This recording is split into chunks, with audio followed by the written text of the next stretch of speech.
The Morning Show with Ken Lundberg on WSJM. 8:11 is the time. It's the WSJM Morning Show. And let's see.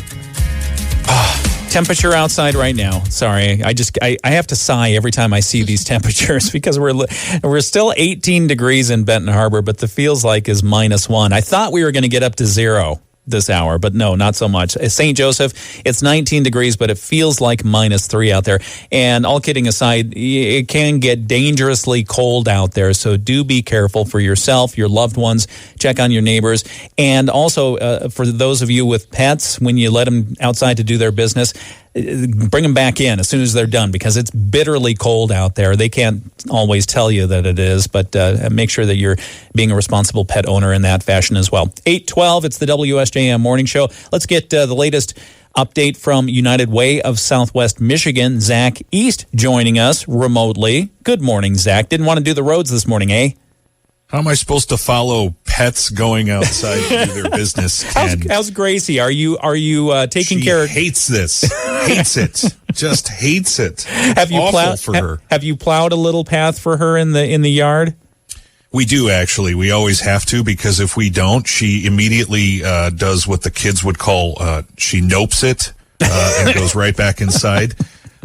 No, she seriously will go outside and turn right back around and demands to be put back inside. Aww. And we'll hold it, and we obviously don't want that. Yeah, so, no. Yeah, we have to do the paths, otherwise it becomes an issue. Makes a lot of sense. United Way of Southwest Michigan, Zach East, what's happening? What do we have from United Way this week?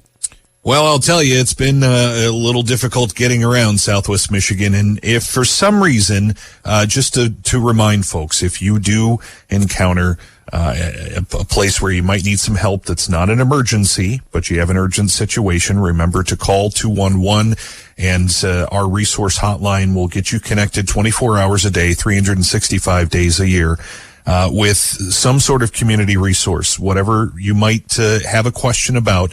The 211 resource hotline specialist can kind of get you pointed in the right direction. So just want to make sure I mention that first. Yes. Mm-hmm. So call 211 if you need that. What are some examples of some resources that people might use 211 for? Right now, the most commonly used is probably for utility assistance to get those bills paid, or to talk about some issues with a home that might have leaks or those sorts of things. All these issues can't, be solved super immediately, but if it's something that puts you in danger, of course, that's more of something you might need to actually call emergency assistance for. But for the most part, 211 is helping folks get to places like warming centers, and also, again, utility assistance, having discussions about caregiving at this period of time, because we have some caregivers who can't make it to some senior houses. There's lots of situations that, even as we think of ourselves as able-bodied adults and kids and things, think about your senior citizens, think about those who are disabled, think about those who are facing some financial challenges. Add all those things together, and this weather definitely makes it difficult for them. So, and that assistance available through 211 because of United Way. Yes, absolutely. So when you give to United Way in any way, it does help a great deal with 211 and many other resources that we use to help people get connected around Southwest Michigan. And one of the ways that we also do that too is by actually having you, community members, be a part of our boards and committees. We have a board, so I don't know whether I suddenly thought there were several, but multiple committees and one board. Right. And January 31st is the deadline to get your application in for our board or committees, and the details are at uwsm.org. Remember, you don't have to have previous experience on a board or a committee, but you do need to take a little bit of time to check out that application at the website and read some of the criteria. The board member application is a little more involved. But if you've especially never been part of anything that's been a committee or a board in the past, it might be great to start as a committee member, because we do need committee members to help us make actual funding decisions for nonprofits in the community and programs at United Way, much less governance and sustainability. Those are the committees that we need members for. So again, uwsm.org to get yourself your application in there before January 31st. And Zach, what kind of people are you typically looking for to serve on those committees or on the board?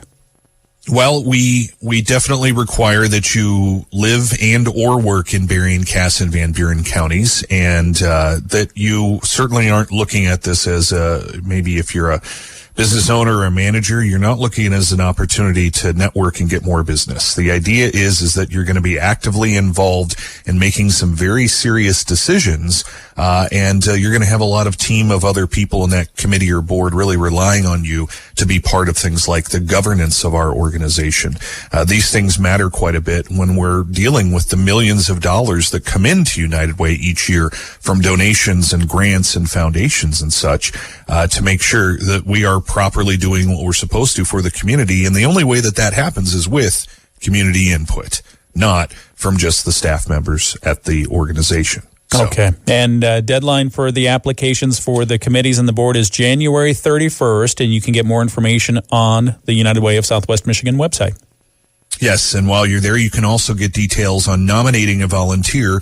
To quickly remind you of this one, it's the Margaret B. Upton Volunteer Leadership Award for Berrien County residents, and the Susan L. Dobrich Volunteer Leadership Award for Cass County residents.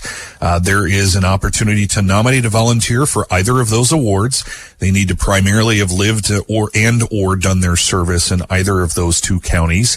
Just make sure you fill out the right form, and there is an opportunity to be recognized at our celebration coming up in April, and also a $5,000 gift that'll be donated to the nonprofit of your choice if you win.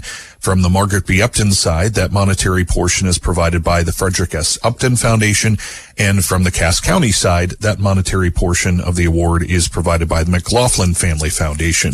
So those nominations are due by January 31st as well. And a reminder, that would be Saturday coming up here in a few days. So get a chance to check those applications at the website right now. Yeah, I'm thinking about January 31st, and it's way off in the future. No, it's this weekend. Yeah, and I'm sure if something came in on Sunday, nobody's going to probably be too, upset about it. It's not like we're really staring that deeply at it over a weekend. Oh, but boy. I'll tell you, it takes some time to really take a look at who you would nominate. You definitely do need to get some background on who they are and what they've done in the community. But we've really had some fantastic winners from the 30 plus years the Margaret B. Upton Award has gone on.